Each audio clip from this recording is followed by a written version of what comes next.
পৰিয়ালৰ আমি গোটেইখিনি মোৰ ছোৱালী এবাৰ প্ৰথমবাৰ ভোট দি আছে। তাইও আহিছে প্ৰথম ভোট আৰু মোৰ মানে এখেত আহিছে, শাহুমা আহিছে, আমি গোটেইখিনি আহিছোঁ পৰিয়ালৰ আৰু ভালে লাগিছে। আমাৰ উৎসাহিত, আমি খুব এক্সাইটেড হৈ আছিলোঁ ভোট দিয়াৰ।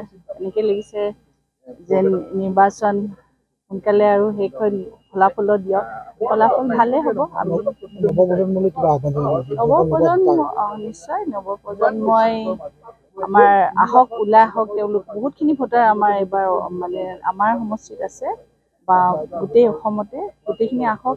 যিহেতু আমাৰ মোদী ডাঙৰীয়াৰ যি সুৰক্ষিত বা উন্নয়নৰ হেৰি দেখিছে, নৱপ্ৰজন্মৰ কাৰণেতো বহুত কিবা কিবি আগবঢ়াইছে। এতিয়া ভাবোঁ ভৱিষ্যত আৰু ভাল হ'ব ভাৰতবৰ্ষৰ। ওলাই আহক তেওঁলোকে, নিজৰ যি মতদান আছে বহুমূল্য ভোটটো দিয়ক। পৰিয়ালৰ আমি গোটেইখিনি মোৰ ছোৱালী এবাৰ প্ৰথমবাৰ ভোট দি আছে। তাইও আহিছে প্ৰথম ভোট আৰু মোৰ মানে এখেত আহিছে, শাহুমা আহিছে, আমি গোটেইখিনি আহিছোঁ পৰিয়ালৰ আৰু ভালে লাগিছে। আমাৰ উৎসাহিত, আমি খুব এক্সাইটেড হৈ আছিলোঁ ভোট দিয়াৰ।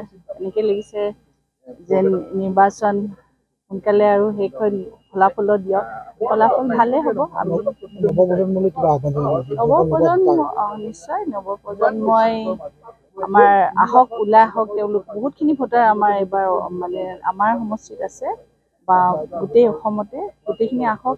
যিহেতু আমাৰ মোদী ডাঙৰীয়াৰ যি সুৰক্ষিত বা উন্নয়নৰ হেৰি দেখিছে, নৱপ্ৰজন্মৰ কাৰণেতো বহুত কিবা কিবি আগবঢ়াইছে।